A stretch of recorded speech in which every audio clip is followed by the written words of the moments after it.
নমস্কার বন্ধুরা, recruitment update YouTube চ্যানেলে সকলকে স্বাগত জানিয়ে আজকে 19/1/2021 সালে বিধানসভা ভোটের নিরাপত্তা নিয়ে একটি গুরুত্বপূর্ণ আপডেট রয়েছে এবং সেই নিরাপত্তার দাবিতে বা কেন্দ্রীয় বাহিনীর মাধ্যমে নিরাপত্তার দাবিতে শিক্ষক সংগঠনগুলো কিন্তু বিক্ষোভ দেখাচ্ছে বা তারা ডেপুটেশন দিয়েছে এই নির্বাচন কমিশনের কাছে। তো আসুন দেখে নিই বিধানসভা 2021-এর বিধানসভা ভোটের নিরাপত্তার জনিত কী গুরুত্বপূর্ণ আপডেট রয়েছে আজকে 19/1/2021। তার আগে বলি, যদি চ্যানেলটা এখন সাবস্ক্রাইব করে না থাকেন প্লিজ সাবস্ক্রাইব করে নেবেন নানা ধরনের লেটেস্ট আপডেট পাওয়ার জন্য, চাকরি করার পাওয়ার জন্য, শিক্ষা সংক্রান্ত করার পাওয়ার জন্য। রাজ্যে আসন্ন বিধানসভা নির্বাচনের প্রতিটি বুথে কেন্দ্রীয় বাহিনী বা সিপিএমএফ সহ ভোটকর্মীদের সুনিশ্চিত নিরাপত্তার দাবিতে নির্বাচন কমিশনের দপ্তরে বিক্ষোভ ও ডেপুটেশন দিতে চলেছে শিক্ষক, শিক্ষাকর্মী, শিক্ষানুরাগী ঐক্যমঞ্চ।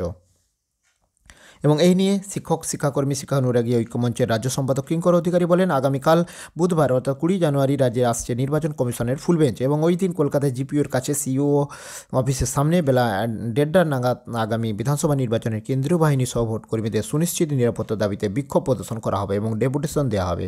এর আগে নির্বাচন কমিশনের দপ্তরে ডেপুটি সিইও বুলান ভট্টাচার্যের সঙ্গে সাক্ষাৎ করে জোরালোভাবে নিজেদের দাবি তুলে ধরেন শিক্ষকরা। তার পরিপ্রেক্ষিতে ডেপুটি সিইও বুলান ভট্টাচার্য জানিয়েছিলেন যে ভোটকর্মীদের নিরাপত্তার বিষয়টি অবশ্যই গুরুত্ব দিয়ে দেখা হবে এবং ডেপুটেশনের কপি ও দাবিগুলি গুরুত্ব দিয়ে নির্বাচন কমিশনের কমিশনার আরিজ আফতাবের হাতে তুলে ধরবেন এবং কাজে এই বিষয়ে আমাদের বিস্তারিত তথ্য জানাবেন।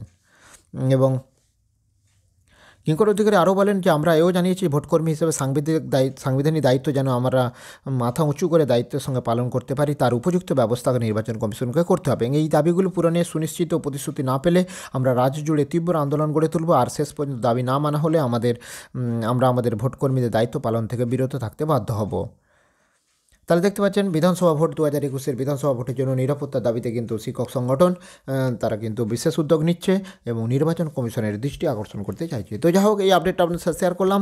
তো ভিডিও ভালো লাগলে অবশ্যই লাইক দেবেন, কমেন্ট দেবেন, আর এই ধরনের বিভিন্ন আপডেট পাওয়ার জন্য অবশ্যই আমার চ্যানেলটা সাবস্ক্রাইব করবেন। ধন্যবাদ, ফিরে আসছি পরের ভিডিও নিয়ে।